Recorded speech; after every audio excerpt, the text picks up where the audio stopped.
Okay, yeah. So the answer to your question is that you can find the angle theta, right? If you want to, if the magnetic field is in at some angle to the direction of the current, or but you have to remember in that thing, you have to remember that the force, the magnetic force, is the one that is always perpendicular to the current, and the only the sign or the perpendicular component of the force is what is in is what is the magnetic force, right?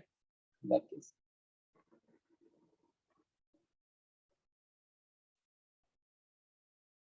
So okay, anyways, let me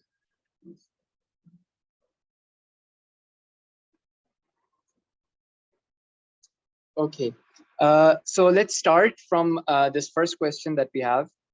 We have an alpha particle and a beta particle, and they're both traveling along the same path at a speed of 1.5 into 10 raised to power 6 meters per second. They then enter a region of a uniform magnetic field as shown in this figure. We can see that this is the path of alpha and beta particle. They enter this magnetic field, and the region of magnetic field is 1 cross 1 centimeters. Region of the magnetic field is into the plane of the paper. Now, the magnetic field is normal to the path of the particles, and it is into the plane of the paper. Show that for a particle of mass m, charge q, traveling at speed v normal to the magnetic flux density, the radius of its path in the field is given by this equation, r equals mv by b times q. Now, we know that when this particle moves into the magnetic field, because the magnetic field is into the paper, then what will happen is that the path will bend into a circular motion, or you can say that there will be some centripetal force in play over here. And now that's centripetal force, but where did that centripetal force come from? It comes from the magnetic force, right? Because of the magnetic field. So we have two different kinds of forces: centripetal, which is mv squared over r, and we have a magnetic force, let's call it fb, which is just qv times b. Right now, it is the magnetic field or magnetic force that is producing the centripetal force. So we can equate the two as this thing, and then you just solve it for r. So r is mv over this qb goes in the denominator, so this would be qb. Right? So that's the expression that we were looking for. Okay, there's too much space for that, but I hope it's clear, right? No questions for this.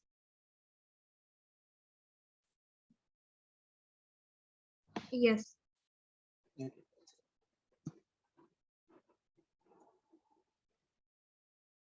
The next part says calculate the ratio of the radius of path of alpha particle and the radius of path of beta particle. Now, the expression for radius we have already found. It is r is equal to mv by bq. But because we want the ratio of these things, right? So we want for alpha and beta. So for r alpha, it will be r alpha, mass of alpha particle, velocity of alpha particle, charge of alpha particle, but the magnetic field is the same for both the cases. And the velocity, because the magnetic field is constant, the velocity will also be a constant, right? So then we can remove the subscript from v as well. So if I write another one for beta particle, it will look something like this: m beta v over b times q beta. And then you divide the two. So r alpha by r beta is m alpha v over b q alpha divided by m beta v over b q beta. right? And you can see that these cancels, the magnetic field will cancel out, the velocity cancels out, and this gives you m alpha over this m beta times this comes upstairs, right? Q beta will come upstairs and it will be Q beta over Q alpha. Now it's just a matter of putting in the values of charges, right? We know that the charge on alpha particle, the elementary charge on alpha and beta particle is exactly the same, right? So this will go to 1. And then you just have mass of alpha over mass of beta particle. Now we know that mass of alpha particle is 4 times the mass of the proton, which is 1.66 into 10 raised to power minus 27, right? Because alpha particle has a mass number of 4 and atomic number of 2. And the mass of the beta particle is 9 point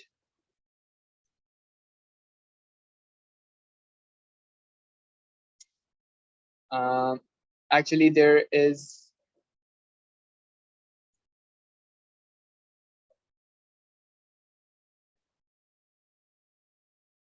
yeah 9 point something 9.11 into 10 raised to power minus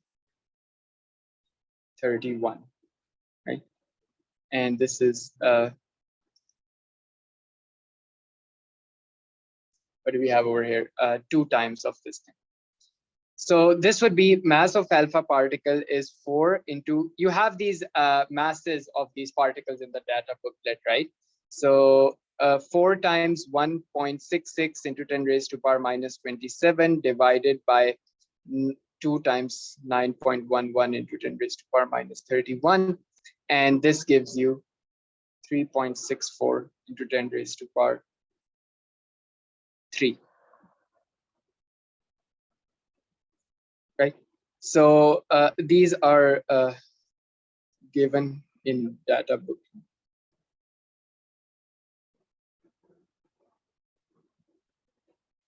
So any questions from this?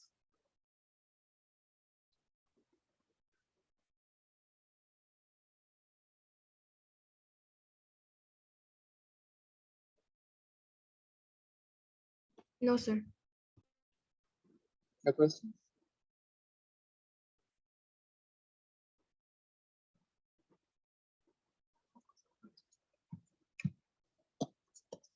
Part C says that the magnetic field has flux density of 1.2 millitesla. Calculate the radius of the path of the alpha particle. So we have the magnetic field flux density. We know that what is that? That is just the value of the magnetic field strength, right? Which is called the magnetic flux density as well. So we want to calculate the radius of the path of alpha particle. So R alpha, again, we'll use the same thing. We have M alpha V over B Q alpha.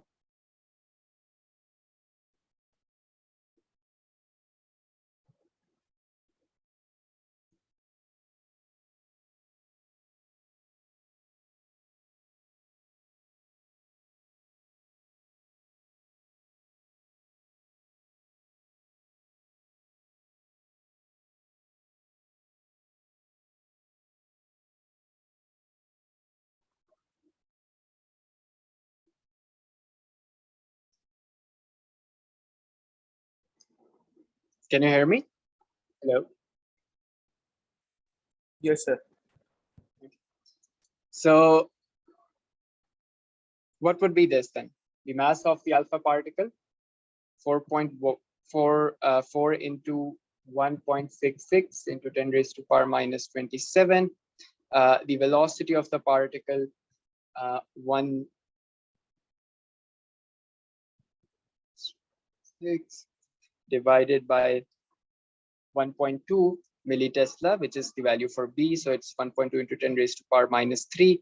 And then Q charge of alpha particle, it's 2 into 1.6 into 10 raised to power minus 90. So from this, you can compute the radius of the alpha particle, which is 25.9 meters. For the beta particle, it's straightforward because we have the ratio between the two, R alpha over R beta, as we computed in part B, which was equal to 3.6 into 10 raised to power 3, right? And we also now have R alpha. So R beta would just be 3.6 into 10 raised to power 3 divided by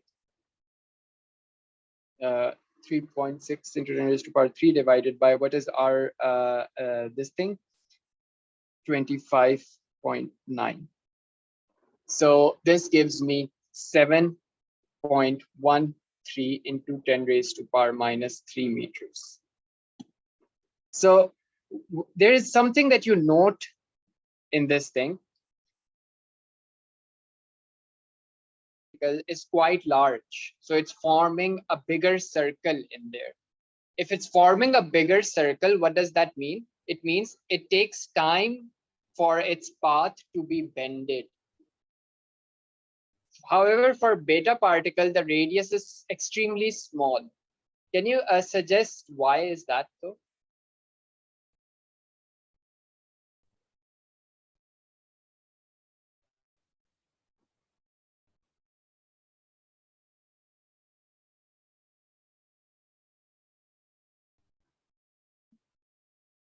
Any idea why would that be?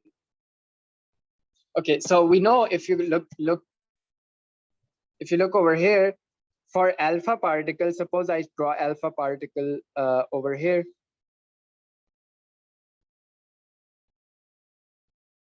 The alpha, okay, I'm not, this is not, at the moment, this is not accurate. I'm just drawing it randomly.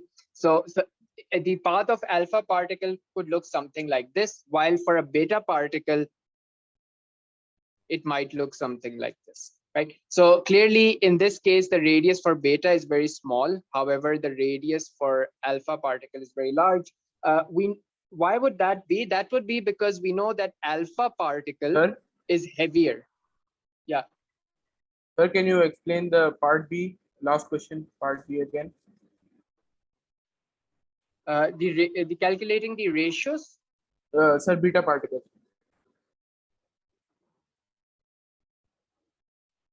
No, sorry, which one? Do you mean C part 2 or do you mean part B?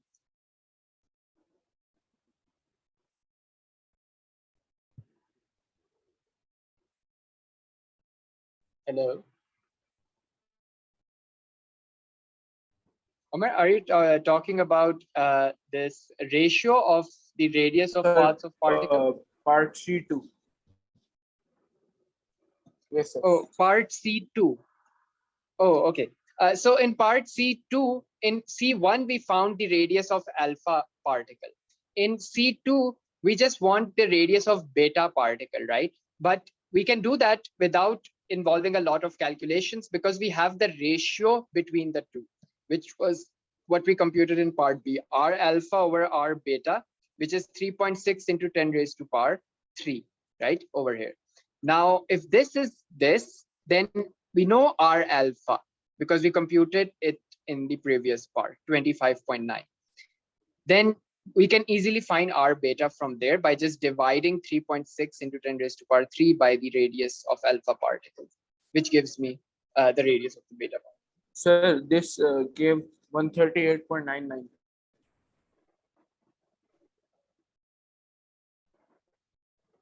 Sorry, what? Dividing this gives 138.99. Oh, just give me 1 second.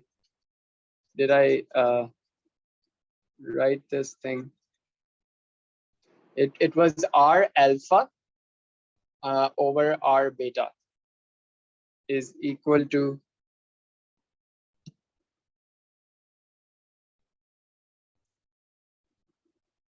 So R alpha would be 3.6.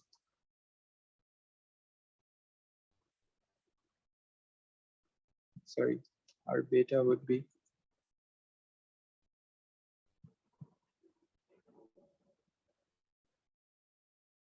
25.9.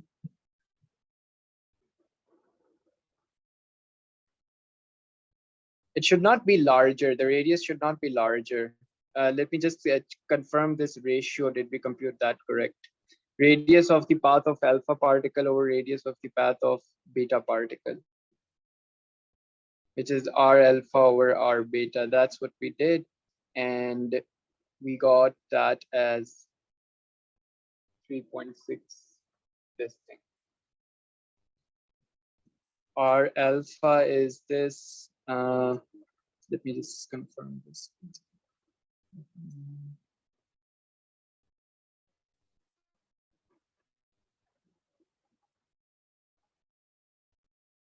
Oh,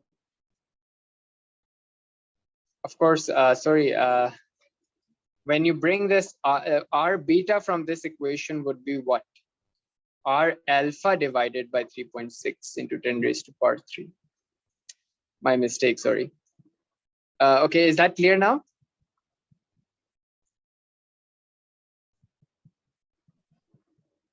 Yes, sir.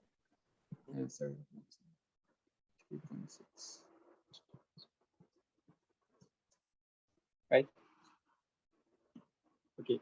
And why was I sure that the radius should be small? Because the mass of alpha particle is very heavy. So it will have more inertia, right? It will have, and if it has more inertia, it would be difficult to bend its path compared to the mass of the beta particle, which is very less, which implies it would have less inertia.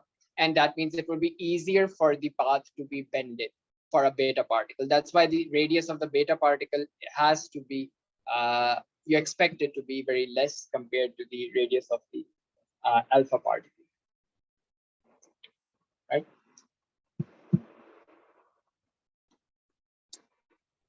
Okay, so the magnetic field extends over a region having a square cross section of side 1 centimeter. Both particles emerge from the region of this field.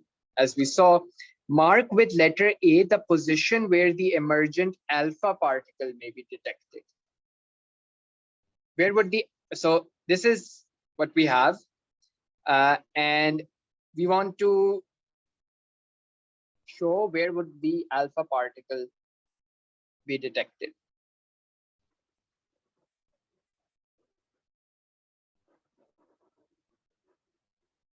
Do you think can you suggest where should it be go? Where should it be going? Should it be when it enters the magnetic field?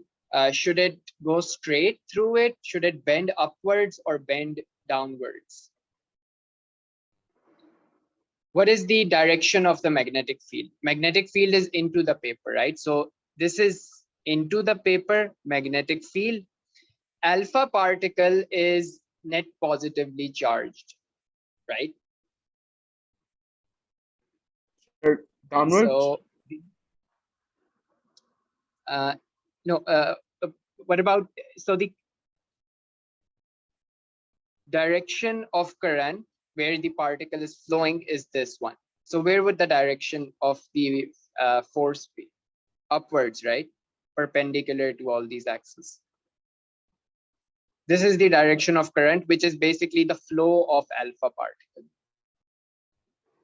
is the current. And magnetic field is into the paper. So according to Fleming's left-hand rule, you get force upwards, right? Is that clear for everyone? Why would the force be upwards?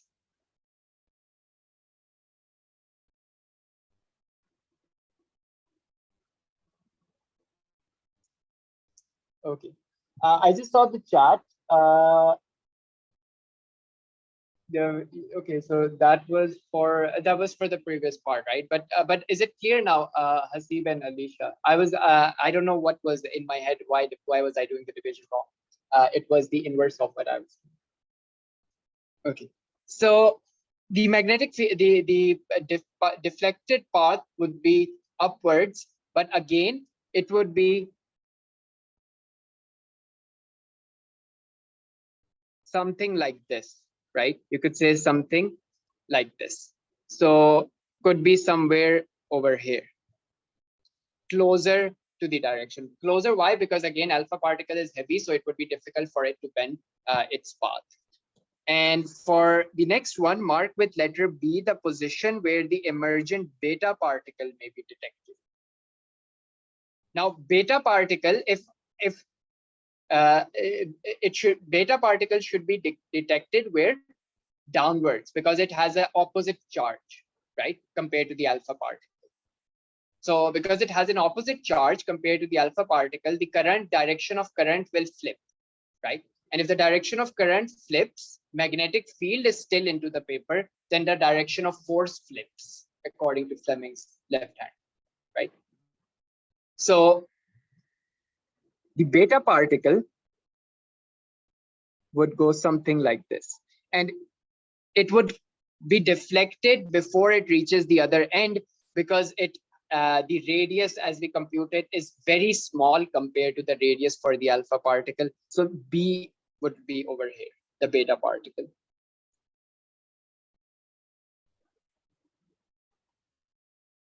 Okay, is that clear?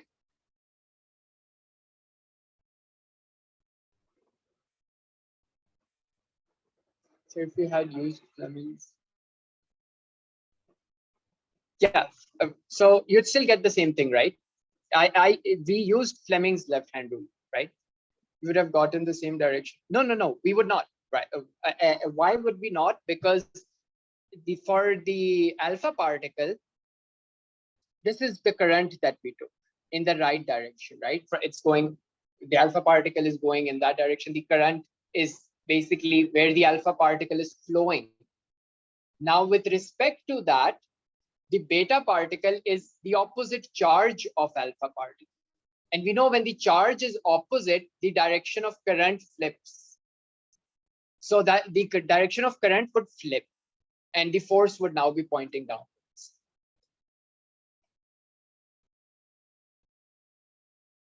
Does that make sense? If you use the Fleming's left hand rule, you can check that, right? The current would be now pointing to the left instead of to the right.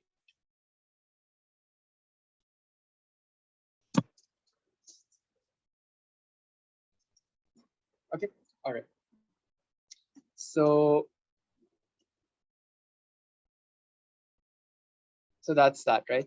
And okay, next we have a question, and it says that you're provided with a coil of wire, bar magnet, and a sensitive ammeter.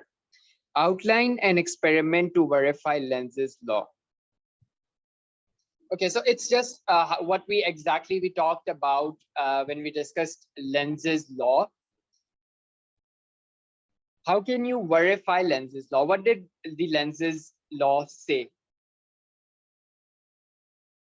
It said that if I have a coil, right, and I push a magnet into the coil, there will be some current generated, and it would be in the opposite direction to the magnetic flux that is causing it, right? So how would I use a coil of wire, a bar magnet, and a sensitive ammeter? I'll connect it like this. Make sure you do not add any voltage source, because that's what we want to show, that without having any voltage source, we can still get this thing, a net EMF being produced, right? A voltage source being produced instead of providing it previously. So the Lenz's law stated that the direction of that induced EMF is always in the direction so that it opposes the change that is causing it, and the change that is causing it was the magnetic flux changing with time, right? Now you will take a magnet. Suppose this is the north pole, this is the south pole. The coil is connected in series with the ammeter, and you will push the north pole into this coil. And what would happen on the emitter, you will observe some current, right? Some reading, some non-negative number, some non-zero number, right? And if the needle on the emitter is to the right, I don't know if I should write all of this down. I'll write it down as points over here, right? So first of all, we can see that the emitter is connected, right? Now you push north pole into the coil.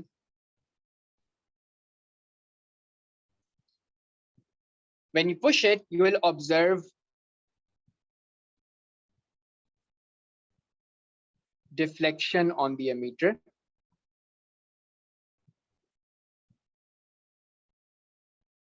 If that deflection is to the right, that is positive current. If the deflection is to the left, that is negative current, right? So if the deflection is to the right, that is positive, left, that is negative current. This is for current.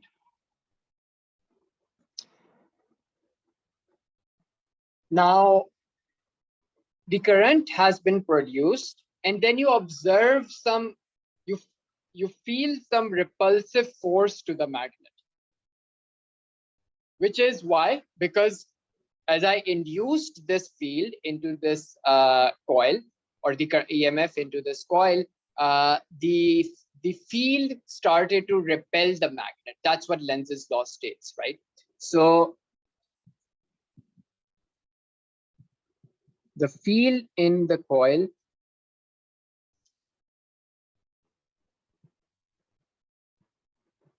repels the magnet in the opposite direction.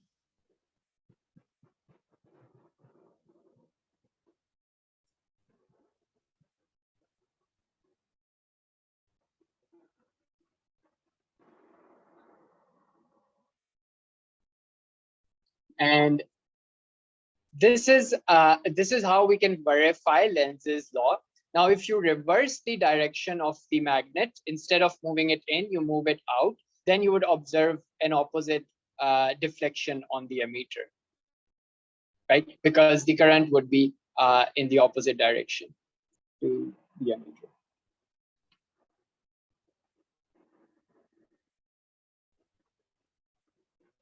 Okay. Is that okay? Is that okay?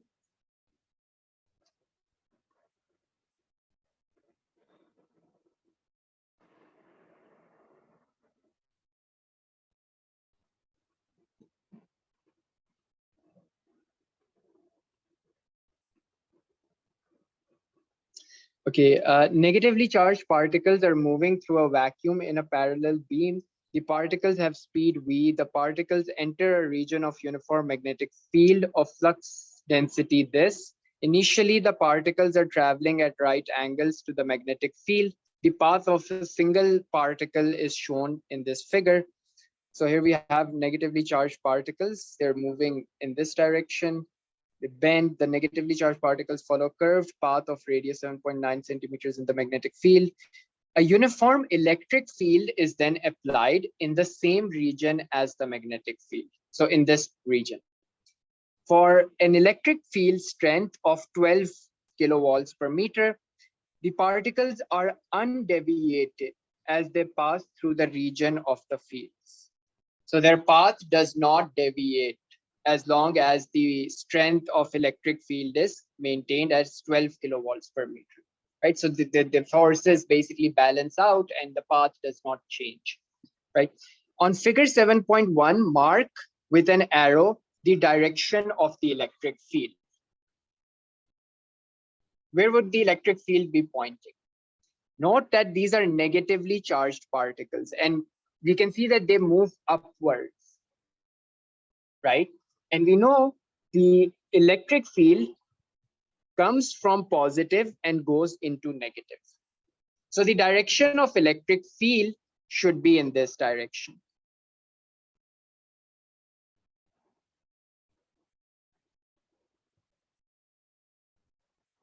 So you can say that this would be the electric field. Next, they say calculate for the negatively charged particles, their speed v. Now, in this case, we know what is happening. They're saying that when the electric field is applied, their path is undeviated. If their path is undeviated, then the electric field and the magnetic fields should balance each other out. Meaning the magnetic force and the electric force should balance each other out so that the net force is zero on the particle and it keeps moving in the straight direction. So for that, we say that the magnetic force is balanced by the electric force. The electric force is Q times E and the magnetic force is Q times V times P. So this gives you V as E over V times B. So that's just 12 into 10 raised to power 3 divided by 10 raised to power 3 because it's kilovolts divided by V times B. So V is 930 meters per second and B is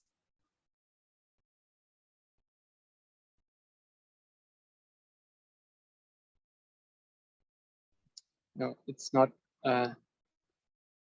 B is 930 into 10 raised to power. Sorry.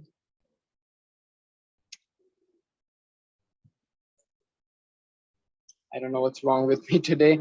There was no V over here, right? We took V to that side. So there is only a magnetic field flux density, which is 10 raised to power minus 6 Tesla, right? Because it was in micro Teslas. So this would give you 1.3 something into 10 raised to power 7. So this was just the calculation, but I hope that this thing was clear, that how was I able to compute the velocity. You have to understand the physics of it, and which was that how the magnetic field or the magnetic force would be balanced by the electric force by reading the state problem statement. Right? Now, the next part says to find the ratio of charge to mass. So the ratio of charge to mass can be figured out by what is happening. We have a magnetic force and eventually the particle starts to curve, right, under magnetic field. When there was no electric field applied, under the magnetic field, the path of the particle starts curving. So which means that the magnetic field is the one that is providing it the centripetal force, mv squared over r. Now from this, we can easily write Q over M, which is charge over mass. So charge over mass would be what? 1V goes like this. So we have V over R times B, right? So this would just be 1.3 into 10 raised to power 7 divided by 7.9 into 10 raised to power minus 2, which was the radius that was given, and the magnetic field is 930 into 10 raised to power minus 6. This gives me 1.8 into 10 raised to power 11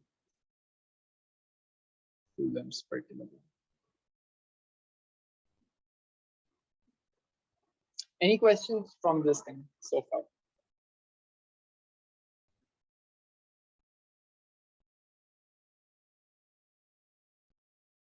Okay. Okay, so the next question, we have a uniform magnetic field and it has a constant flux density B.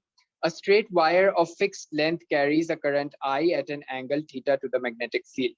Okay, so this is what we have, and the current I in the wire is changed, keeping the angle theta constant. On figure this, sketch a graph to show the variation of current of the force on the wire.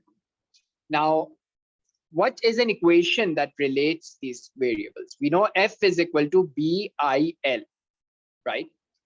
And you can just add sine theta as well. Now, they're saying theta is constant, so sine theta will be constant, B is constant, the length of the conductor is constant, means F is